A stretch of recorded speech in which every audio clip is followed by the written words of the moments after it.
So, hello and welcome back, everybody, for a special edition of the Cosmic History Codes. Today, as always, I'm teaming up with my dear friend, sister, teacher, and guide from the Stellar Nations Pathway, Leslie Shankman. Hi, Leslie. How are you? I'm good. I'm so ready to talk about this. This is a very important, very potent, very electric message. Right.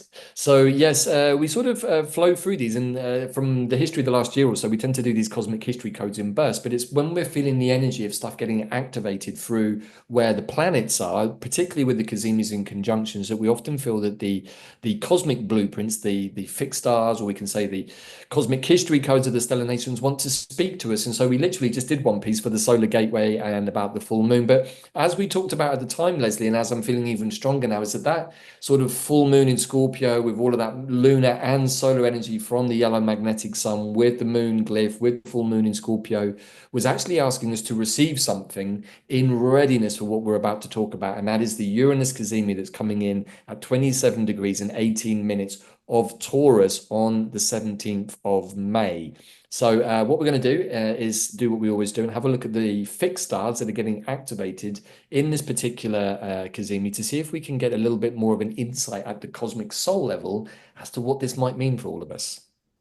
Yes, and I think, with the full moon in Scorpio, what we were seeing with the stars there is we were asked to understand the goddess and the snake and the free flow of energy and the use of the body and the female serpent as a tantric healer of knowing how to allow divine to flow through the physical.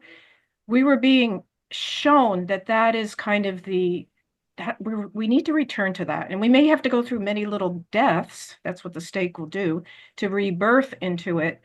And yet that moon and those stars which we talked about really were saying, if the feminine is the proper container without a lot of the shadows and the revenge that came from the despoilment, if she's alchemized the sting of the scorpion into from revenge into love, let's say, then the divine, which is really just the ideas of the fine spiritual ideas of the divine mind, can flow through. And then we start to have a relationship of where we're living as beings flowing the vital force. And that's what we want to go to. I think we're all talking about New Earth and a fifth dimensional consciousness. So that moon really set up the dynamics and expectation for that. But there is shadow quality venom that we have to move out from the things that have happened in cosmic history and legitimately the hurts and wounds that we all hold. But now this Uranus Cazimi is really going to show us the nature of that and bring us starkly into looking like, oh, I mean, it's hard to look at some of this wounding, but I think we Yeah. need to look at it to say, let's move it out. And that's what I hope we can. I really feel the stellar messages are showing this pointedly. So that's what Right. we'll talk about.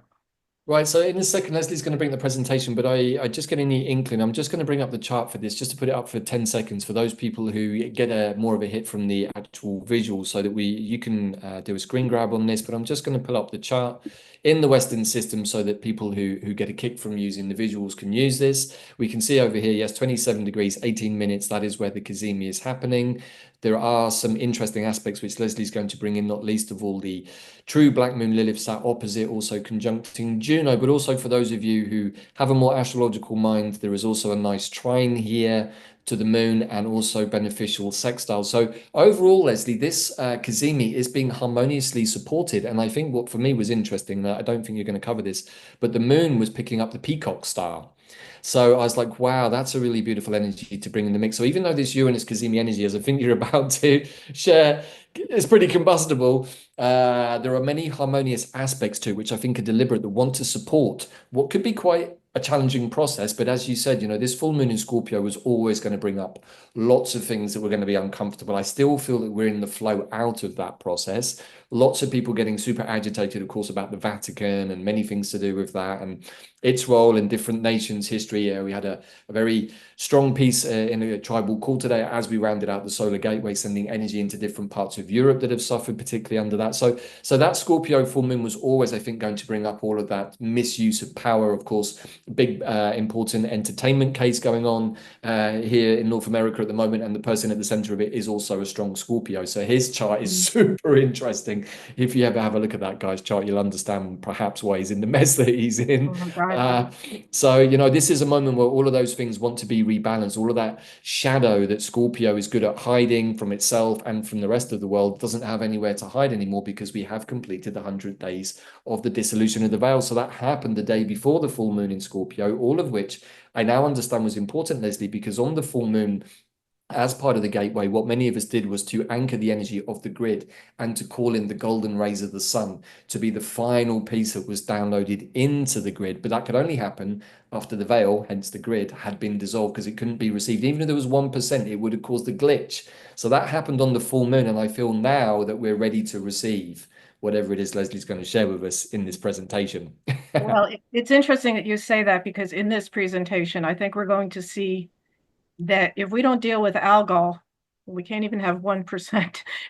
There's things we have to really come to terms with. So we'll get to the Yeah. Yeah, presentation. 1% of Algol is still enough for it need to be dealt with. Yeah. So Well, I mean, literally, there is a divine plan on things. And of course. if it doesn't work, it's kind of a correction of fate. Things just kind of blow out. Okay, it didn't work. Let's This reset is a the very plan. chicken and egg existential question. If it didn't work, was the not working the actual divine plan, or did the divine plan not work? In which case, Well, there's I mean, perhaps it's more. always adjusting because, well, we'll get into the show, but that I'm just becomes a joshing. point. It becomes a point on Algol towards the end, so we can listen for that. Uh, Right. No, I mean, I'm joshing. This was a constant thorn in my own meditational side at Buddhist school, was asking these chicken and egg questions, of which there aren't really any answers to. There's just an acceptance and a surrender to whatever is going to happen. But there is also a sense, Leslie, as we were talking about before we hit record, of the malleability of the past, perhaps now dissolving, being brought more consciously into the present moment, so that we live only from this space moving forwards. But also from this place forwards, there is one unified timeline, but within that, there are a myriad of possibilities as to how that all starts to play out. So I think that we're in this incredibly potent moment of creation that perhaps this Uranus Cazimi is going to ignite within all of us. So, yeah, let's see what the stellar messages are, and then we can right, feel our way into let's get what we into it. feel with it, right? Okay, I'll put the Mhm. presentation up. So, And if you haven't already watched the full moon show with myself and Leslie, I do recommend skipping back, because, you know, a lot of what's shared in these cosmic history codes are energies that are going to be at work for some time, and also give you jump off points to see if your own astrology or stellar nations charts are getting activated. There is always the mundane aspect, how this is going to hit the collective in some way, and then the more perhaps personal or nuanced aspect. yes, okay. So Right. we are talking about Saturday, May 17th, 2025, Uranus Cazimi, as seen through the stellar stories of cosmic history. And I'm getting this information, I think people know by now, stellarnations.com, the Stellar Nations cosmology.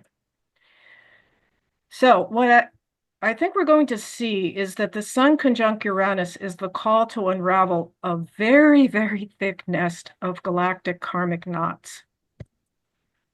And we can remind ourselves that within this cosmology, we understand that our soul particles, aspects of our soul, actually live concurrently in the stellar worlds. Different stellar worlds are sentient, and they're little like cells in our light body, right? So we're this vast array, and these stellar worlds have different stories. They're part of different stellar soul families. There's 13 stellar soul families. It's like our galactic DNA. And so the galactic myths, which I'm going to talk about because that's the basis of the stars that we're going to look at, really reflect the macro energy patterns that play out in the micro through our lives. And it's interesting because we're tending to think that we're small and the higher always influences us and we've got to get better. That's kind of the churchy way we've been indoctrinated. But actually, what we do in the third dimension, especially with the density here, creates such amazing leverage that goes back to our stellar soul aspects. So we are evolving as a whole, as a incarnational distillate, but as a light body. So we've got the stellar worlds of in the orb of the sun and Uranus. As David said, this is at conjunct to 27 degrees of Taurus. And we've got Algol, which we know about from myth. Oh, a lot of things about Algol is not a very nice star, but there's actually the cosmic history myth is a little bit different. The myth we hold about Algol holds the whole tenor of what's going on, but we'll get into some of the details behind that. It's got a 3.5-degree orb. We've got a Pleiadian star, Electra, which is just an orb of this Cazimi, and we've got a Pegasus star, which is just an orb. And we'll talk about all these and see how they're relevant, what their messages are. But what really caught my attention, I mean, as David said, we could go all over the place with stellar messengers, and it's a beautiful thing that the moon is trine with the Peacock star, because the Peacock star is the cradle of the great feline nation, which are feminine yin warriors for the goddess and for free will, for sovereignty, against despotism. So it's perfect. It's standing up for something great there.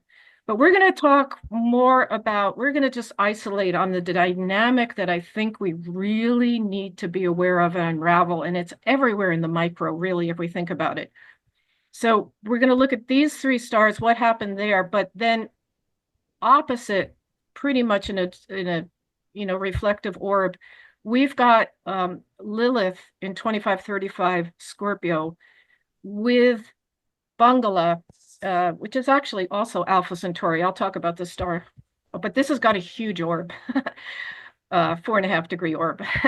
And in cosmic history, I mean, these stars have octaves of expression and experience, just like we do in our own lives. At 20, we may be doing something immature that we finally master by the time we're 50.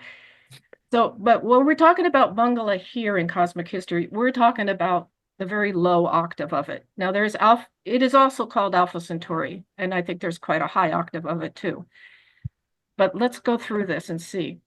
So So we Leslie, know, sorry, go just I ahead. want to add it in there. I know we're not going to look at the moon, but it occurred to me because of the emphasis that we've had so strongly recently on the balancing of the lunar and the solar, the yin and the yang, the Oh, masculine okay. and the feminine. That's kind of why the moon caught my attention. I wouldn't normally have looked at it, but because it was a harmonious aspect, it's like maybe we're being urged as we move forwards to look more at the relationship between the sun and the moon constantly. How are they interacting? Can we talk to mother and father at the same time? The goddess, the masculine energy. So I don't know. I just wanted to share that before we moved on because I know we're not going to cover Well, it. I think you're right at the kernel of what we're being asked to do, because we are being asked to completely reformulate the relationship between the masculine and feminine energies into Yeah. the complementarity, into the truth of like what we would call the highest ability to be complementary with a Helios Gauss type relationship, right? Right. That's that's really ultimately what is meant to be. And even with the Scorpio new moon or full moon, I felt we were being asked to cleanse our bodies, our channels, our feminine beings to be the right receptive holder for that masculine. So yeah, I think you're onto that, right? So we know that Algol's on Perseus, and I'm not going to go over the myth we hold about it. It's interesting though, because it's the eye of Medusa and it can freeze you. And it appears to blink. Apparently there's it's a star that goes around it. So sometimes it blacks out. It looks like a blinking eye. Isn't it, Uh, it's fascinating with all of this mythology though, and when we look at the anaretic degrees of certain signs, if I think about the lowest of the low notes of Scorpio, it would probably be Bungula, and that's sat in the anaretic degree of Scorpio. And I've seen this so often, Leslie, through the stellar nations in those anaretic degrees, which are often quite a big challenge. We often find these challenging stars that almost bring the culmination of the lowest notes into the awareness as you're completing the journey through that zodiac sign. It's like, have you learnt about everything? Can you New Deal with the lowest notes of this initiation through Scorpio before you go into Sagittarius. So I find it fascinating the way that all of this links with each other. And of course, we had that fixed Grand Cross with Pluto and Mars and Black Moon Lilith, which was also setting up all of this. So I think the motif is clear here that, that full moon didn't quite hit Bungula, but it was very, very close. It was just a few degrees out of orb. And I feel like the full moon was setting us up for a much bigger, perhaps, cleanse. Yeah. So let's look at the nature of that. So really, since we're looking at things in the big scope of cosmic history, go to the creation of the angels, or the creator. The creation is explained as it happening in days, right? And the days are really like periods of cosmic cycles. And the angels were created in the second day, it said. And even right in the second days, there was a war of the angels started a war. And you're like, what? The angels started a war? I mean, we know this, but maybe we know this. But the question becomes, wait a minute, is this integral to the divine plan? Was the angel created and suddenly had a power urge and so jumped away from the divine and rebelled? Or were these the most obedient of angels because they were asked to set up the rebellion to create the polarity? And that's probably the case, because this whole creation cycle is about learning through polarity. It's about going to the depth of the dark to really discover the extent of the light that we've been graced with. Yeah. So what we've got when the War of the Angels happened, angels don't die, but when you slash them, they lose consciousness energy. And the fallen angels fell to Algol. And Algol, in this regard, Algol has two expressions. It's a fourth dimensional kind of frozen light star. It's the graveyard of the fallen angels, kind of ghoulish. They don't have their full power anymore. So that's one aspect of Algol.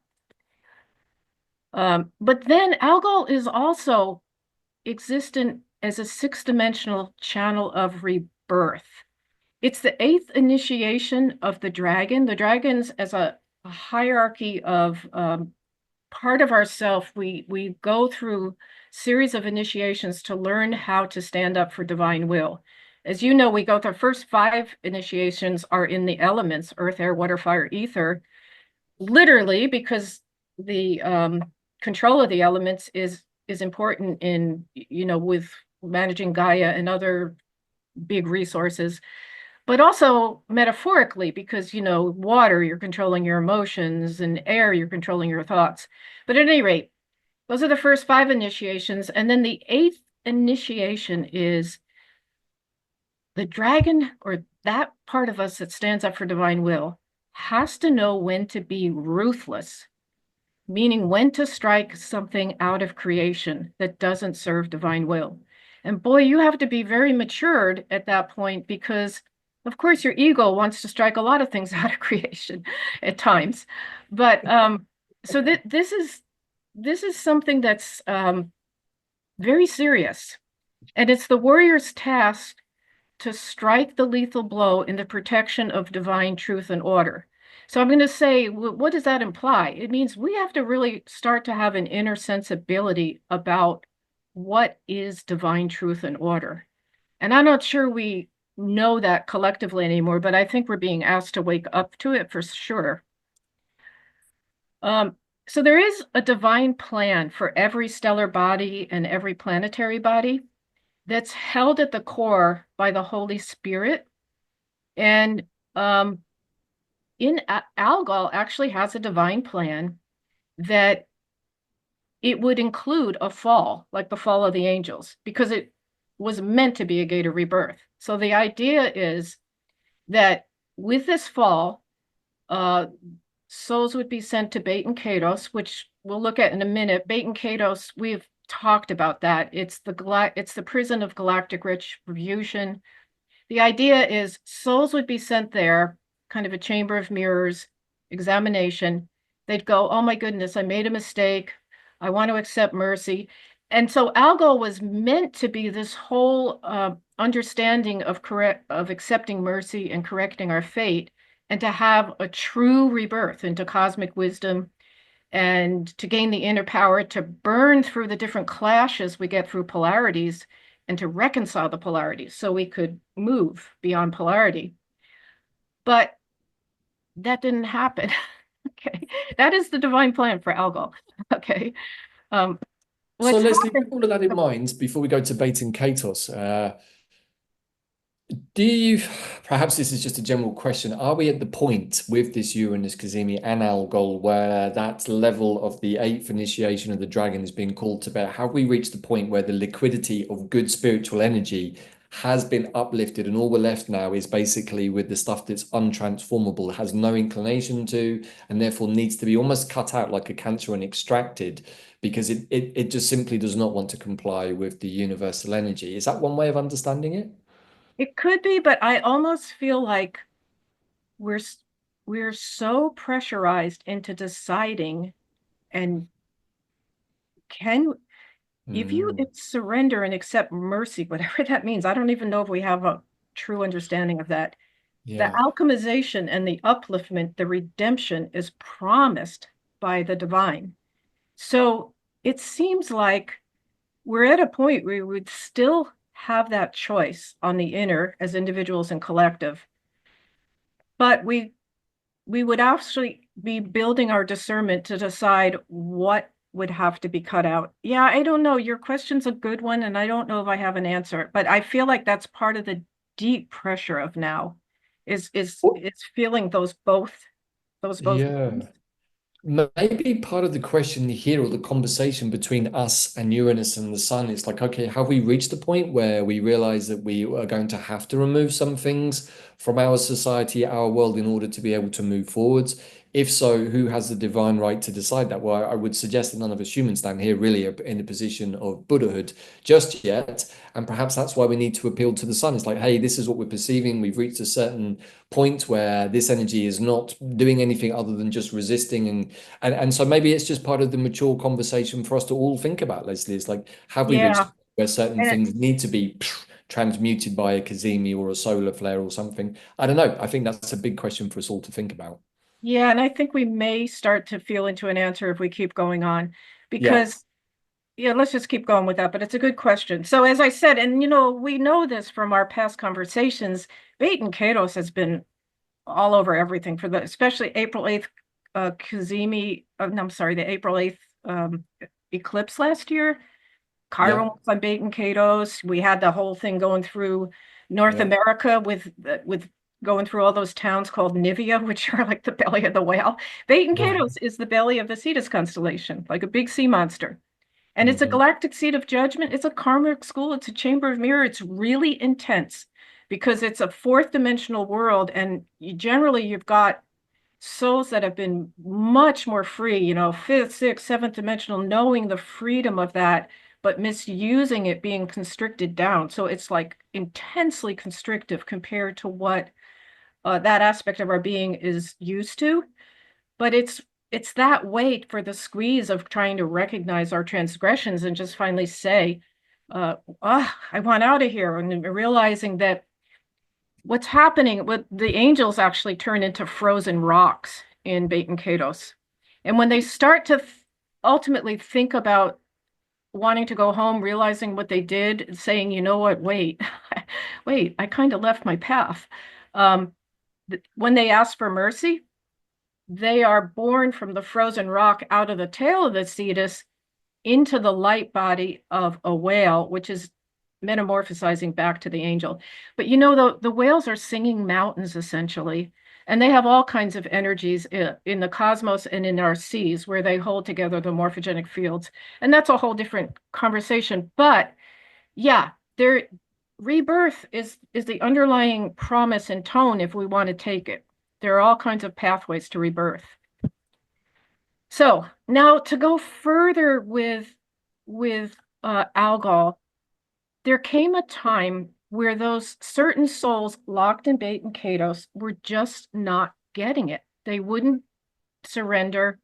Finally, the divine mind said, or council, whatever level it works at, said, these souls will not understand without more experience. And so they were released back into creation. Now, they were released. Anything that's suppressed or repressed is eventually going to come up.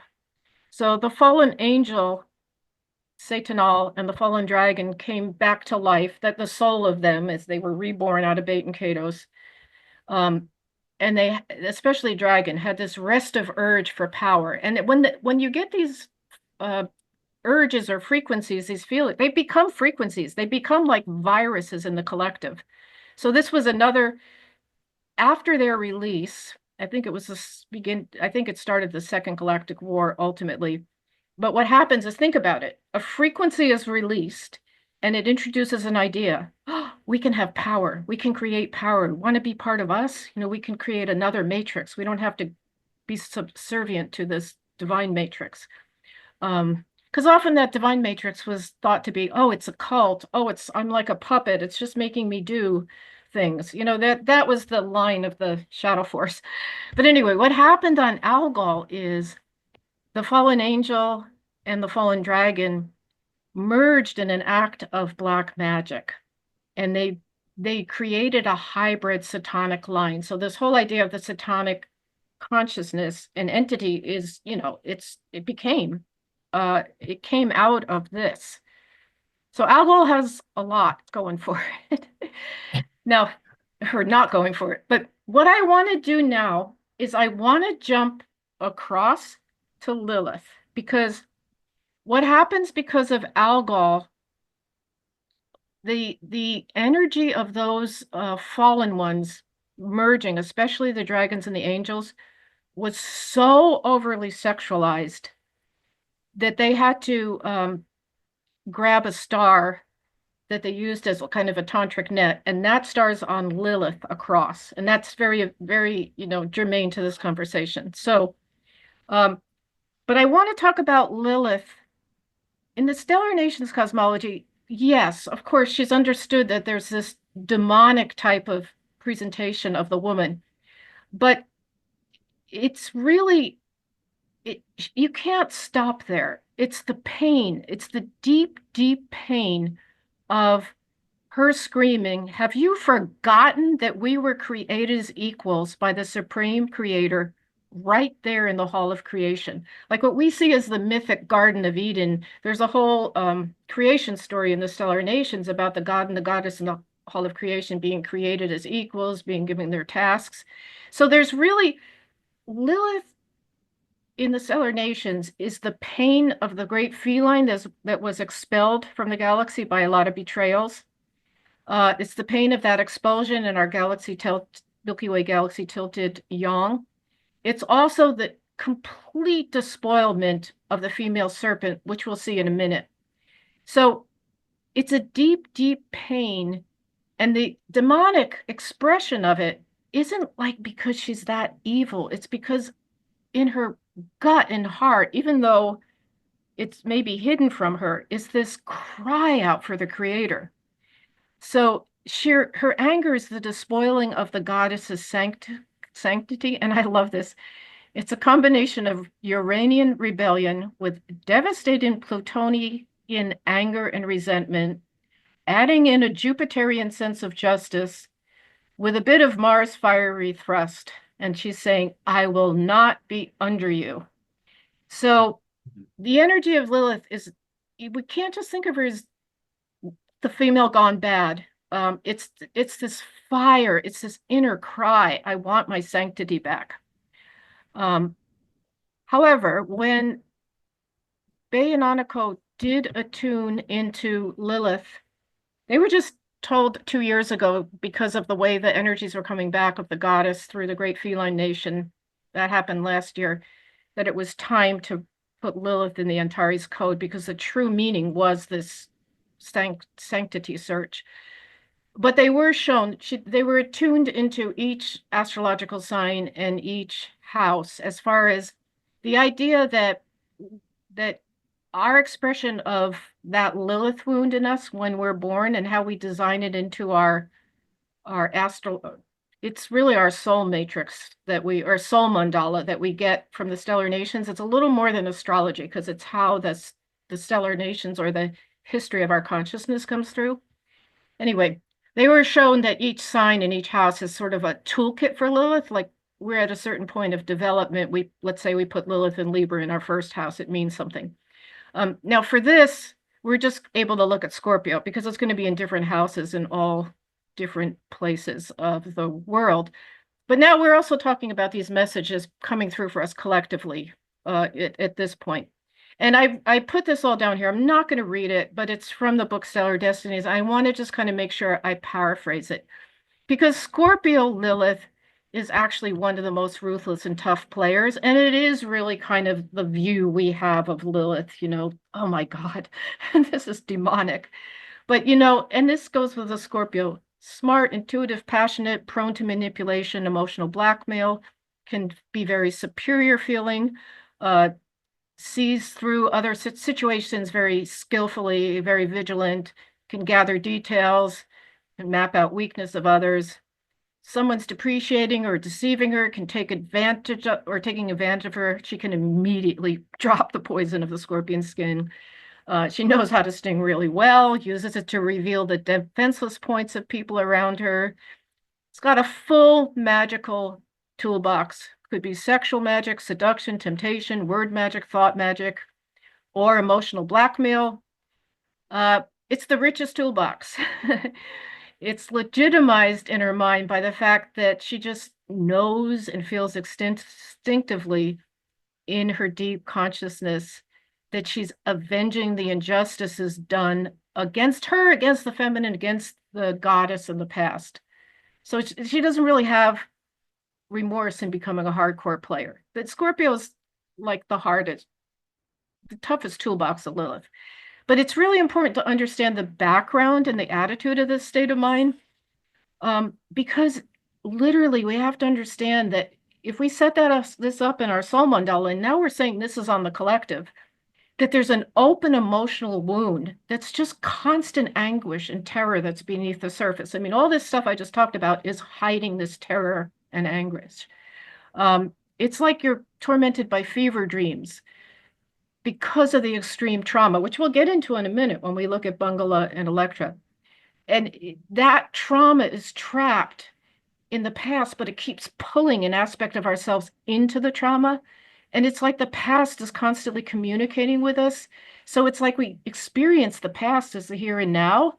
And it really takes a lot of maturity and probably lots of therapy sessions and insight to really start to understand what's happening and to move into spiritual introspection and self-exploration. So I'm saying we're kind of feeling this. This is some of the pressure we're feeling now. So we have to find out what aspect of our soul is trapped in this suffering. What's the trauma? What's the weakness that others have exploited? And then we've got to take this trauma process into choosing higher vibrational means to express. We've got to be strong and united within ourselves and just start to move beyond it.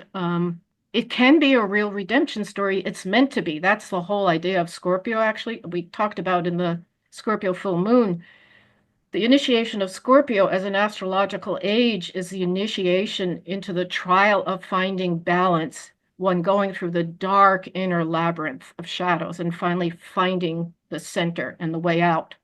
So it can be really an incredible redemption story.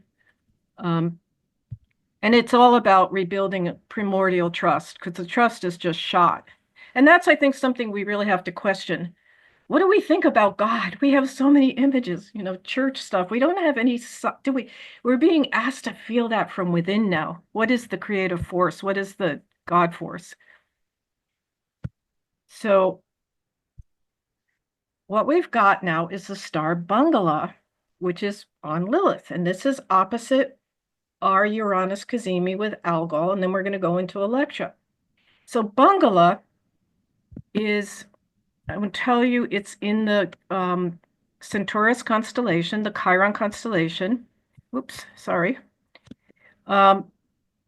another name for it is Rigel Taurus. Rigel actually is a word that means foot or hoof. So it's at the foot of the Centaurus constellation.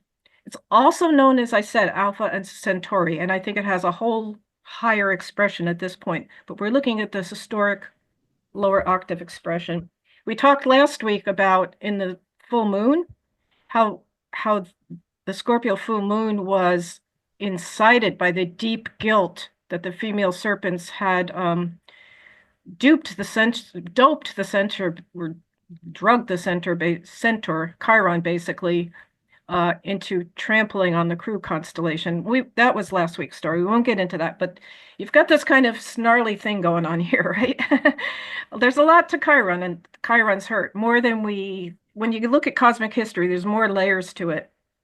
You know what, though, Leslie? Also, just sorry, talking of Chiron, I was just making a note to myself, of course, that Chiron has been sat on Beta Catus, as you said, for a very long time. But if I've got my calculations right, if Beta Catus is at 22 degrees and 17 of Aries, is in the 3-degree orbits now, actually moved away from Beta Catus. So since we did those last videos, I feel like maybe the aspect of the wound that it was being explored in Beta Catus, maybe now in its final easing out. So I don't know if you have a comment on that just before we come to the Bungula as part of the Yeah, I Chiron. mean, I've only tracked over this last year how so many things have been planetary aspects have been on Bait and Catus. Like we've been getting that Yeah. demand to be sort of in the a galactic squeeze down chamber of mirrors through Chiron, through different things. But I can't speak to it because I haven't like written down. I've just Yeah, watched. I mean, I guess what I'm realizing more and more, and this is to the viewers in general, that as Neptune has moved into Aries, it's changed the energy of Neptune profoundly, and also all of these beings that were once the gods of this samsaric experience are also changing in the same way that we are. So with Saturn about to enter Aries and Chiron too, is Chiron no longer has to be the guy, the wounded healer. It's like at some point even his wounds get healed, I think. So I'm thinking maybe as he moves away from Beton Katos, maybe that's part of Chiron's healing, is that he comes into the healed healer. I don't know, but I think that it's Well, going that's to what have the I mean. possibility. Essentially, that's what we're being asked to do because Yeah, I mean that's what the bite of the snake is about in the Scorpio right. constellation. It's about Exactly. the pain that is caused by the bite of the snake on a physical, emotional, spiritual level. We have to take that venom and burn it through us to learn from that pain to alchemize it. And Right. we use it knowing that pain, it makes us better healers because we know it so well. Right. So you're onto that. Were you saying Saturn's going into early Aries? Yeah, I think it's in the next wave Neptune. spell of the Red Skywalker shortly after the Cazimi, a few days. I think I don't have it in front of me right now, but Saturn, yeah, enters Aries and then I think quite quickly conjuncts Neptune. So that's going to be a big Okay. shake and bake So moment too. you know what's at early Aries is the the tale of the Cetus constellation, where where the fallen are reborn into the light body of the whale to start their metamorphosis, as well as a really beautiful Pegasus star, which connects us with the mind of God and getting our divine assignments. So, yeah, Yeah. you could read a lot. I mean, could be exciting, right? Right. All right, so what I want to let us know about Bungula, though, so we're still in Bungala, right? It's on Lilith, it's opposite Algol. We're going to hear about Electra in a minute, one of the Pleiadian stars. We have to know that Bungala is one of the galactic centers of black magic. It's where the magical power of the fallen angels was joined with the occult knowledge of the serpents. We saw that. It created the satanic entity. But then it was also joined by the technical arsenal of the cosmic arthropods and the open or hidden aggression of the dragon warriors. So you have this is the basically the shadow cabal. And this is and on the Yeah. frequency wars we have going on now, it's really the fallen nature of these four stellar soul lineages that are the main, that's what we're working against. False grid versus original divine grid. And um, what happened is, as I mentioned before, there was a great, uh, first of all, these dragons and angels, all these beings knew the vast expanse of being able to be multidimensional. But once they cut themselves down. They really could only operate in the third and fourth direct. It's like the angels who slashed and lost a bit of consciousness. They don't die, but they don't have their same energy anymore. So that's when they have to start pulling energy and doing things from elsewhere, in the third and fourth dimension. So, and Bungalow, I mean, the dragons and the angels, part of that pent up energy was a very highly sexualized feeling that they had. So what Bungala needed to do is cast tantric nets around different stars so that they could use the energies of those stars. And we're going to look at Electra specifically. Now that's the macro, but this has happened in the micro. This is happening now with all this, the hidden stuff that we are finding more about with sex trafficking and all that. But particularly happened during Atlantis, when those Lyrians and in the southern part of Atlantis was fallen Lyrians, and then the top part was the fallen male serpents. But they had to use the priestesses. This is what happened. They had to use they locked the daughters of, well, here, let's go to Electra. This is the macro, but it also happened on the micro, happens. So this bloodline locked the daughters of Electra. Electra is a Pleiadian star. It was the daughters of Electra, gorgeous, gorgeous. In our sun's mind, Venus represents his sister Electra. Very innocent, beautiful, flowing type of feminine being, just taking up the codes of learning the female serpent nation, which is all about being incredible healers and learning all the tantric ways to move spirit through matter, in a sexual way and otherwise. So what they did is they took they approached Electra as these gorgeous beings because they had the face of the angel and they had the dynamism of the dragon. And Electra's thinking, oh my gosh, I'm learning the female serpent, and look what's coming to me, this creature to learn with. And but they were false. And what they did is they created bonds and magical seals so they could use the woman's sexual and tantric energies and her psychic abilities for their own interests, because they couldn't get beyond the higher fourth dimension anymore, but they could force their way through her light body. They could force her light body to basically go on reconnaissance missions for them, to get stuff. And this is really still operative in the sense that they left seals in our light bodies. I mean, these are imprints. So like if you have to go through certain gates to reach other dimensions, they would be sort of forcing and guiding it, but they would leave seals in those gates so that a woman couldn't do it on her own anymore. She lost that ability. But a lot of us still have those kind of imprints in us. They've been working a lot on that, a lot with that in Hungary, and a lot of souls sort of frozen and what's the word I want? Catatonic, Catatonic, yeah. parts of peoples and souls who are still holding that sort of trauma frozen, especially from Atlantis. I would call it calcified. Yeah, well, it's more catatonic. It's like because it was so horrific, you lost yourself and you really weren't in yourself. You were just being used as a vehicle.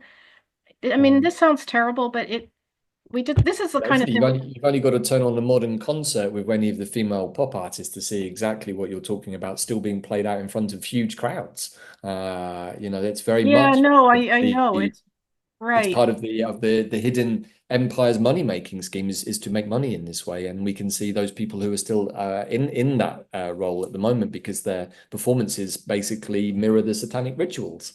Well, yeah. Because you've got this incredibly innocence, guidance, the sanctity, being despoiled, and the utter pain of it. And then you've got her kind of, just falling into the octave of the false persona and even being coded for it, right? You can't get pleasure unless you do it that way, which is very off base, And that you're right. It's all being heightened in our culture because they're not even remnants, but the frequency's there, right? So it sets it off, exploits it, continues it. Yeah. Okay, so that's happening there. Now we have one other star coming through the Uranus Cazimi. And this is, like you said, there's some assist happening with other aspects that we're not really going to talk about. We're just going for this basic one here. But we've got the stellar nation of the Pegasus star, and this is a beautiful part of ourselves, emissaries of the Creator's message, in touch with the divine mind much more closely, asked to take divine messages as living news to different places or different people. And as they fly, as this part of ourself flies with that sort of seed of light, that divine message, it leaves a line of light. It creates all these cosmic links of light between the worlds, and it sort of smooths individual worlds or parts of ourselves into understanding that, wait, we're not separate. We're one galactic light body, or within ourselves, we're not fragmented. We are a coherent, non-fragmented soul. So Segin is at 2510 of Taurus with a 230 orb, so it's just still in orb with this Cazimi. And it's an interesting one because it's a stargate where time portals are opened, and meaning we can connect experiences like from what we would call the past or the future. And I'm going to go down because I'll talk about the middle part in a minute, but this is a trippy quote. I'm going to read it. Your mind might catch it. But they talk about in the book how, time is really a concept more that we use in the third dimension for different reasons. But in most parts of creation in the galaxy, time as we think of it is kind of linear and stacked, or, doesn't exist. It exists in this frequency, the third dimension, for a reason, and we know it's been hijacked. So the 1216 it could be the 1320 and be a rhythmic 20, beautiful rhythmic time. We're starting to learn that. But I like this quote. Just, I don't know if you can catch it. It's a little eerie, ethereal. Okay, time is the ethereal hologram of an experience film that works in cycles or even parallel spirals, which can have hidden entrances and exiting points. So part of what they suggest is, well, you can go through a time portal to take something through the future and bring it back to the now, and bringing in innovations from the future to establish now that will come into being by being planted in the now. So I think the suggestion here is that, yes, we have this horrific kind of embedded imprint in us collectively that we really need to recognize. And I think Uranus is going to, want to pop it. But we also have this ally in how we use our perceptual field and time, and how we might go through the timeline, if we used our imagination of, oh my God, that happened to me, or that happened to the collective. But we might even try, I mean, we know people do experiments with going back to a horrific thing and sort of imagining it happening differently. And oh, what if it happened differently? It would come forward differently, and I've experimented with that myself with certain situations that have been quite traumatic in the past. And I'm like, let me try to rewrite it to see if it changes.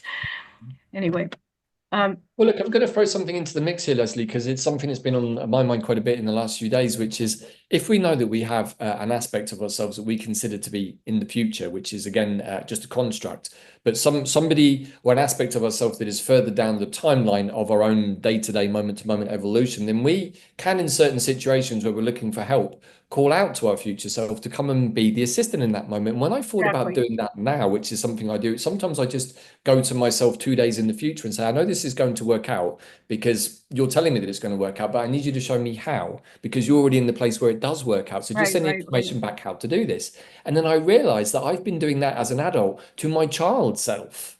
Yeah. Many So you're times I've kind gone of in meditation and rewriting, sent energy right? back to my 5-year-old. Hey, I'm here with you. Don't worry. It's all going to be fine. And I'm wondering now, in those moments when I had that sense of something coming to assist me, whether it was really just me from this moment doing that, so Yeah. Well, maybe all I of this mean, is up for the grabs. implication with all this stellar, Bionicle got this information 2005 and 6 because they were told by the master of stellar delegates that we need to move from a planetary consciousness to a stellar consciousness to realize what we really are. So you just gave an example of that. This is what we really are. Yeah. We have this, all these parts of ourselves, and they're a lot more fluid and flexible. We're not just locked into this one timeline that we had this absolutely traumatic this, and we got to be that because of it. And we've got to. Yes, it's No. all true on one level, but there's other aspects that can be worked with. So what I feel the sun in Cazimi with Uranus is commanding us to redeem Algol, meaning bring it back to its original fate. In the next slide, we're going to talk about that a little more. But I think we need to understand that we're the warriors of this rebirth. And really, what we're slaying, what we need to slay is the false story from creation that we've been living. I mean, because Yeah. it's not in line with what the organic matrix is or the divine mind's idea for us is. We can Okay, realize now we're as going to we're just listen nearing to an this. ascension, which is not only a local or earthly process, but one that concerns the whole solar system.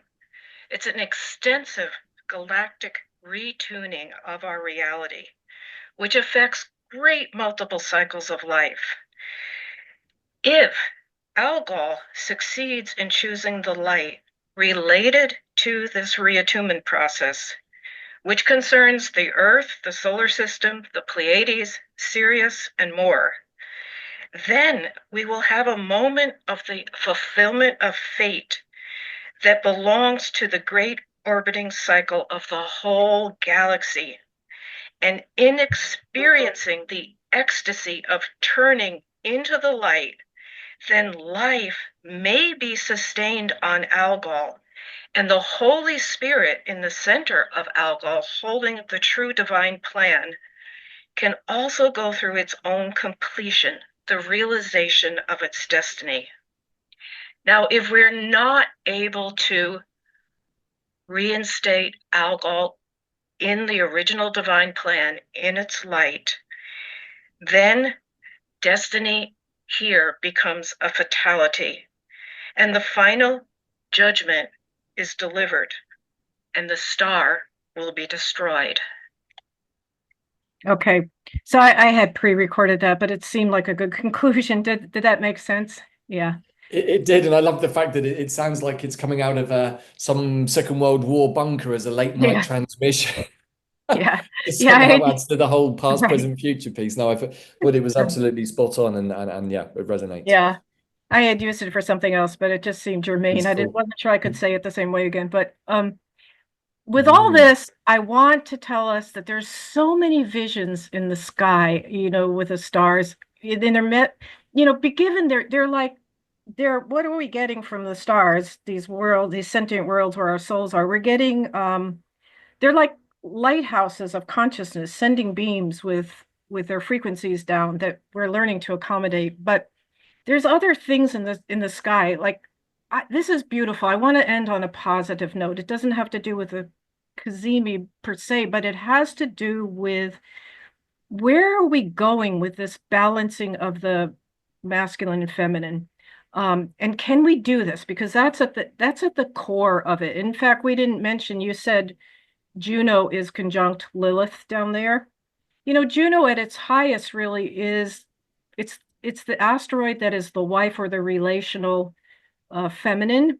It's got the low notes of, oh, it's the betrayed female and all that. But really at its highest, it's the feminine that knows how to be what it needs to be to hold and attract the complementary masculine so there can be a Helios Gamos relationship.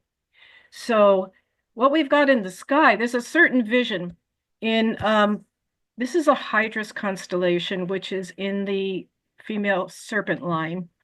And this star Alpha Hydrae I think the whole constellation was only discovered in the 1700s.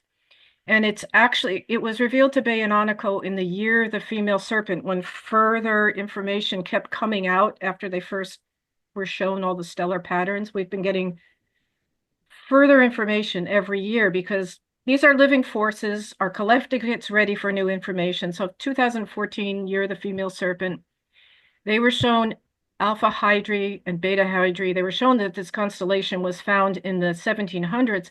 And what it represents really, Alpha Hydri is representing, it's the tender reborn voice of the goddess. And it's interesting. They said there's like a vision in the sky.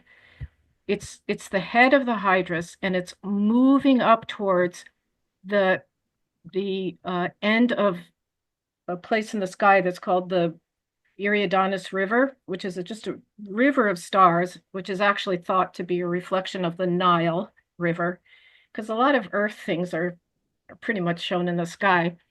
But the Eridanus River is full of stars that are initiations for the male serpent to come into the full understanding of what it is to hold knowledge. I mean, we see knowledge as the tree of life and the orbs, and those orbs tell us like the sciences and the energetic mechanisms of how the mind of God or the divine plan works. You know, we've got biology. So that is a very like much more concretized idea of the mind of God. But really, on Arcturus, where that all comes out of, the tree of life isn't even like, it's not apprehendable. It's just fine rays of spirit.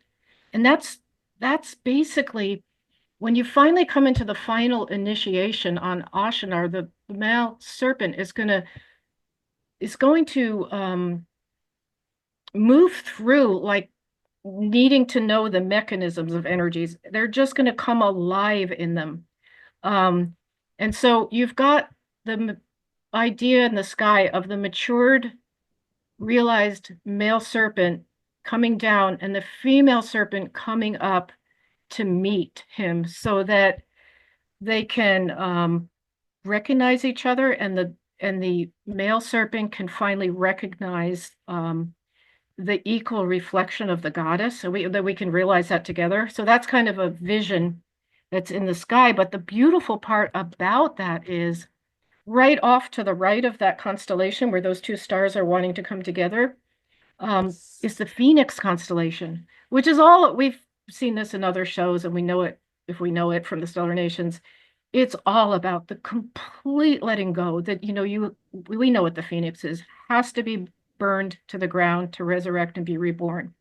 So what the vision in the sky, a potential vision of where we're going, and this is what I think the Cazimi is asking us to really take seriously, is watch this moment. The celestial phoenix is supporting the mystery of rebirth, of the masculine and feminine coming together. And we've got the notion of a union and creation of a new physical and spiritual unity instead of a fight, which can mean the redemption and ascension of our male and female serpent soul aspects, which is very important because I think that's at the core of this wounding that I just talked about with the Cazimi, but it's also at the core of what Algol is. Can we make it the channel of rebirth? Can we have it be its higher purpose? Can we exercise from the earth? Like I said before, if we can do things in the density down here, we send the light back to influence that stellar world or that soul particle of ours. Can we do that here to bring enough light to Algol so that it stays in line with the divine plan of being a place that, yes, teaches falling, but teaches surrender, teaches mercy, and teaches upliftment. And then because that's really very necessary as a process if we're going to go into a new earth and the fifth dimensional consciousness together and live in that other kind of reality that needs to be consensual. And with that, I want to say that just end with the Holy Spirit, as I said, hold to the divine plan of the idea of the divine mind. inside of each created planetary and stellar body, and they're all different plans.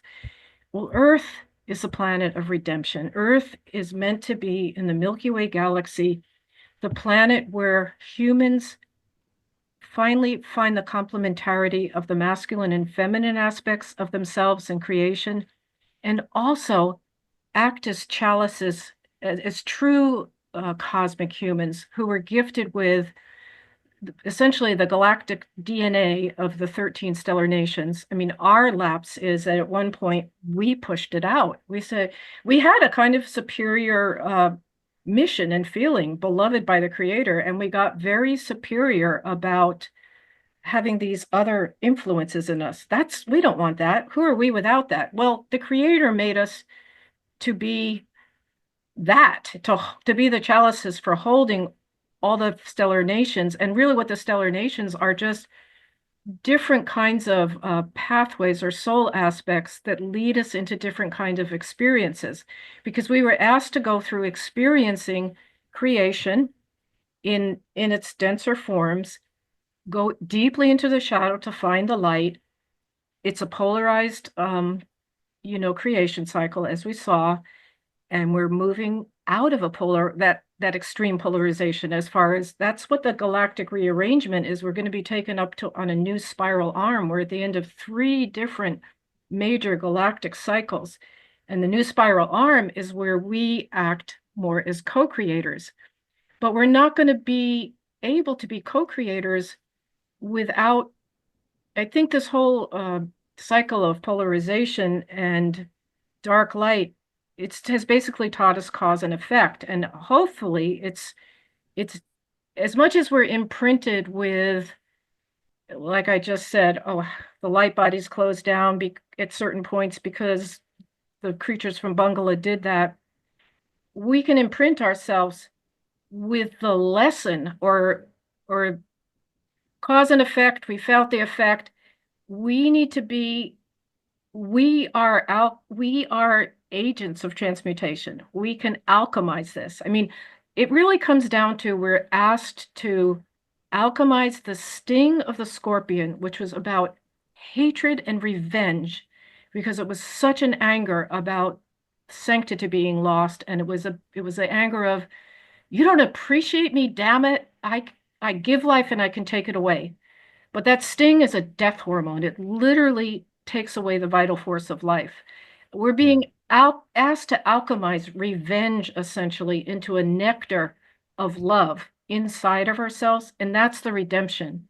And that is actually what the divine mind has that's the task for our Earth.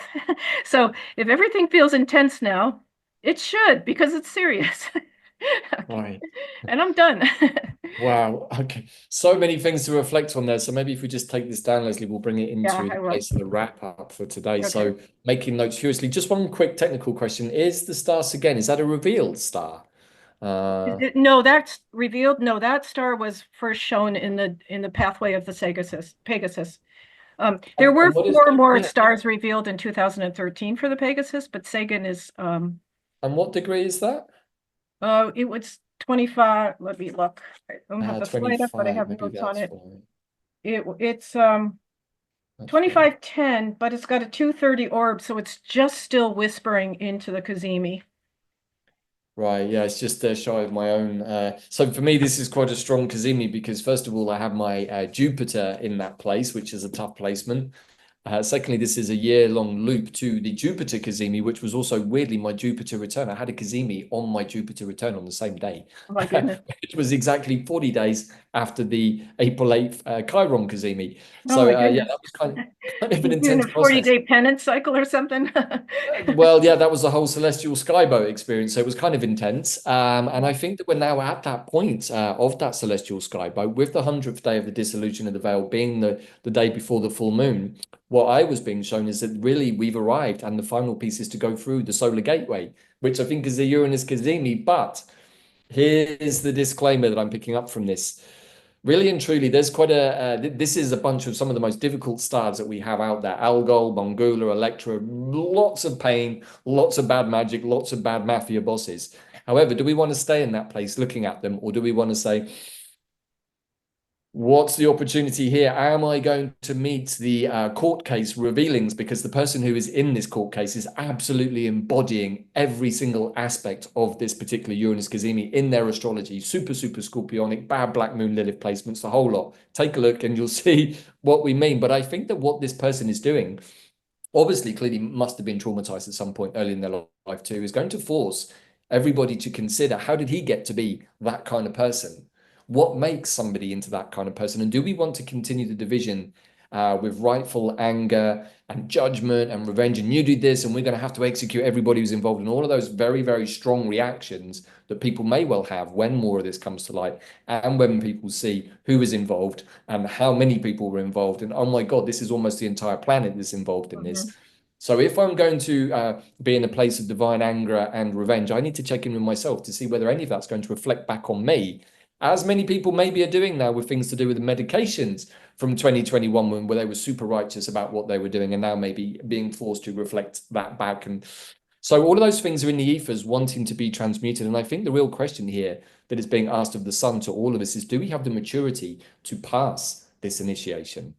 With all of the terrible things that are being presented from these stars, can we go, that's really, really bad, but oh my God, it actually explains most of the trauma that we have in our world, if not all of it. And do we want to hold on to that by holding on to the anger? Or do we want to step into a place of being more mature and saying, I think it's time that we transmuted that energy and went on the path of redemption? But you see, that is exactly the highest expression of Algol. So if we transmute it, we are sending the light back to the highest expression of Algol so it can fulfill its fate.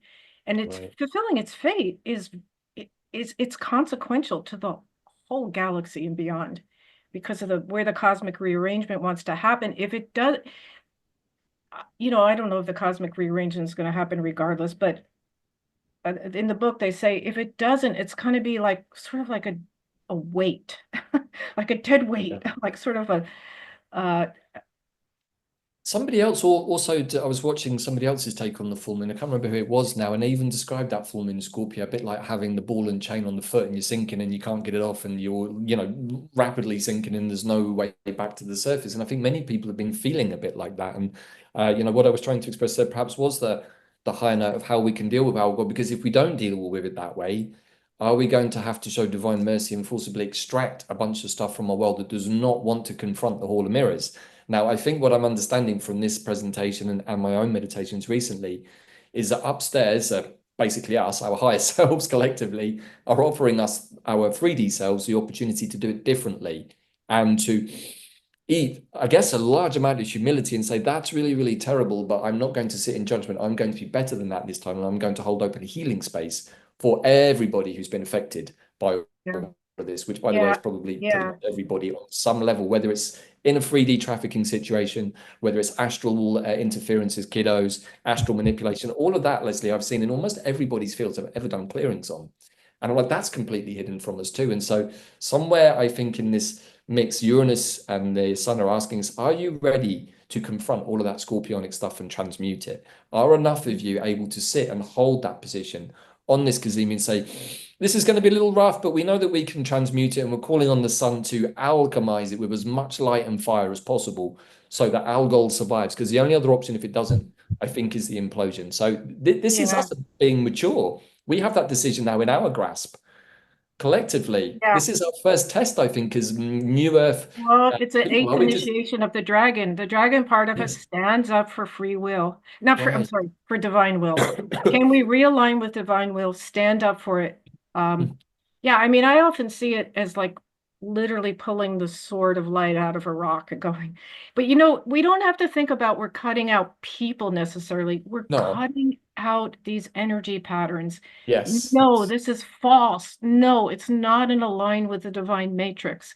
So when we talk about ruthlessness, it can be kind of cruel because the lower octave of Algol is absolutely ruthless in the sense that we just saw.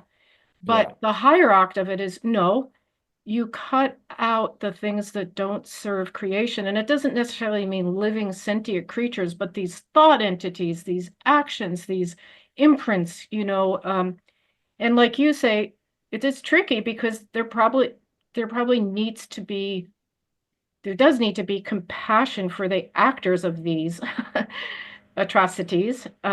It is all part of the polarity field where some had to take the shadow and some, and we've done both. We've done both in this life and all our lives. We've been good and bad. And isn't that the maturation point right there, Leslie, to be able to recognize that everything that's been bad in this life are just facilitators, actors, rebalancing things that probably those of us who are more spiritual and awake now did 2,000, 3,000 years ago in ancient Egypt. I spent 3 years drinking ayahuasca to resolve my Egyptian stuff. It was that bad. So I kind of get all of this, and it's actually allowed me to be, hell, man, there were a couple of thousand years where I seemed to go a little bit into that path more than I should have done, and now that's why I'm Scorpio. So, when we do that inner work and we come to that place of understanding everything is cause and effect, probably the most profound thing I learned in Buddha school, among many other things, is that everything has an action, which is karma, and has a reaction. And once you get to the real deep understanding of that, you start to become a lot more aware of the actions that you're taking so that you don't have reactions that you don't want to come back to you, which is another way of mind training, right? So my final thought here, Leslie, is about the star Segin, which is why I was asking about it, because it seems to be offering us this sort of very Uranus kind of energy, which is like, well, there's always another portal through which you can pull something that's going to alchemize this, which is a very sort of Pegasus Skywalker way of looking at things. It's like there's always another doorway that you can open, just like in the movies, and you can pull information, some wisdom and experience from that portal, which is a doorway to another timeline or another expression of all that is, and bring it into this reality for some kind of beneficial use. So it feels to me a bit like this, again, is the Joker in the pack, along with Uranus. It's like, you think you got it all worked out and we got all of these things, but hey ho, there's always the possibility of something unexpected. And yeah. And So, isn't it reflecting kind of something about the nature of creation? right. Like we're down here thinking everything, and we're getting bait and potatoes, and we're like, it's so constricted. It's only this. There's no options. The nature of creation is, oh my God, look at. Yeah. There's always another option. And I think that in this moment of the birth canal where we are all feeling a little constricted, it's because we're at that moment where we're transitioning from one liminal space into another almost, or we're passing through the liminal space between two places. And perhaps as that moment comes, we're being invited now to put this prayer out to the collective as and when things get revealed that could be unsettling for people and could be very polarizing. We don't actually want that at the collective level, because that is going to negatively affect all of us. But everything is in a divine moment. There is a divine plan. And even if it looks like it's gone off piece and it's like, this isn't the divine plan that I signed up to, my guides are like, well, yeah, that was a divine plan, but this is a Gemini moment. And now this is the divine plan. So get on board. And it's like, so which is the divine plan? Well, they both are. But this one was the first and now this one is. So it's up to you whether you flow with it. And I think that perhaps we're all being invited to be very Gemini at the moment and say, how, I had a belief system yesterday that's got me this far, but actually suddenly it's not working quite as well. And maybe I need to revisit it and let it go. And some of these belief systems could be about how we deal with criminals and how much forgiveness, mercy, love we can send them as part of their rehabilitation process. Or perhaps, as this next 2 days is going to show us on the world stage, whether there are just some snakes that don't want to surrender. And what do we do with them in that case? Yeah. So this is the moment that we're in. It's literally being played out in some crazy theatre on the TV, but at the energy realms, it's also being played out if you care to go meditate into it there. So I think that's the final point, Leslie, is let's hold that energy of transmutation, of the unexpected, but also being very aware for those of us who can look at this material and say, I understand a lot of what this is about in the energy karmic realms, and I'm just holding myself open as a channel through which light can come. And I think that would be amazing, even if all of you watching this just do that. Yeah, and I would just conclude by saying, let this give us strength that the patterns we're living in are larger galactic patterns. That's why we're being asked on Earth to redeem the karmic patterns. There's 7 major karmic patterns that are trapped in the Milky Way galaxy, and it's time for them to end. But I think there's a certain, you can take a certain kind of comfort from the fact that, oh my God, I'm not this little human in this one life and I want to commit suicide because I'm so bad. Yeah. It's this huge pattern, and we're actually agents for transmuting it. And if we can get a little depersonalized with it, I think it helps us become a little more fluid in it, and maybe be born a little faster. I don't know, get through the birth canal. But it's interesting, the birth canal analogy, if we start talking about in Bait and Kados, the angel that's frozen into a rock, that makes all these yearning sounds that are like whale sounds, gets Mhm. reborn, does get reborn through the tail. So it's kind of a birth process. But I find it kind of paradoxical. It's in a metamorphosis process. It gets reborn in a light body, which is light and fluid, but of a whale, which is not light Right. and fluid, unless, you know, unless you're in some kind of a whale has to be in water. So let's say in the right emotional nature, we could go onward. We're not going to do that. This will make the show too long. But that's the thing about stellar images and cosmology. These are mythic pictures of energy patterns. And the energy patterns, once you start recognizing them, they're like, oh my God, that's in me all the time. But when you see it a little bit in you, but also as part of something out of you, you just become a lot more. You start to Yeah. realize your multidimensional nature, maybe, right? Right, and if you remember back to the shows we did last year when we were looking at some of the Cazimis, I think in Pisces there was the star which is a light at the end of the tunnel. And if I think about the 40-day celestial skyboat, it was to come to a solar gateway, which could also be the mouth of life, we can say, as the baby is greeted by the sun for the first time and feels light on its face for the first Well, time.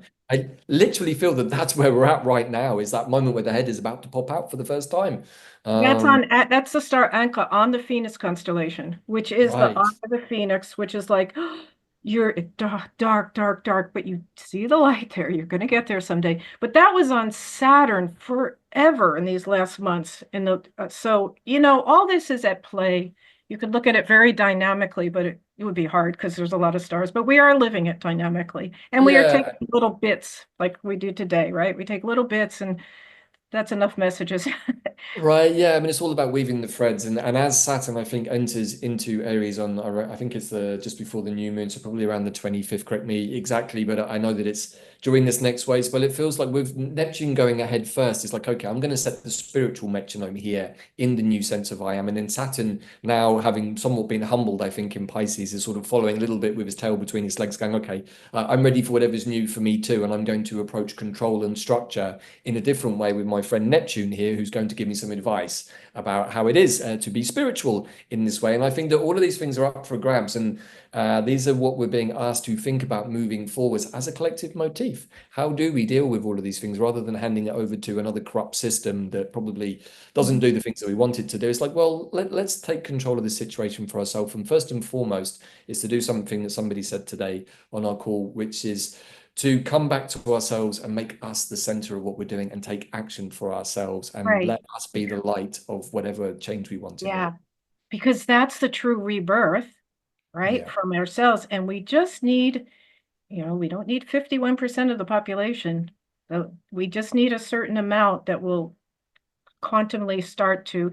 I always think it's like we're trying to change the water in the fish tank while we're living in it.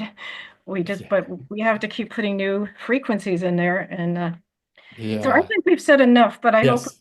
we, I hope that, this just inspires.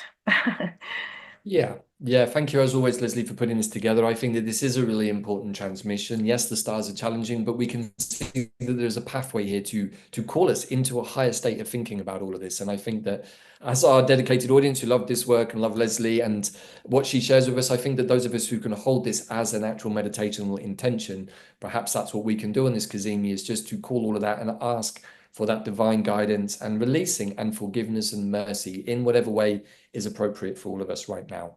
So as we round out this particular show today, we are in the glyph of the cosmic human. So this is the final part of the invitation into stepping into being a cosmic human, radiating from our sense of our solar consciousness, but with that beautiful balance of the internal, external, yin yang, masculine, feminine energy. We can now firmly put both feet on the shores of New Earth and step forwards confidently, individually, and perhaps as a community. And what happens next is new territory. So it's all down to us, everybody. So with that in mind, in Lakesh, I am another you. We'll see you all again very soon. Bye for Thank now. you. Bye-bye.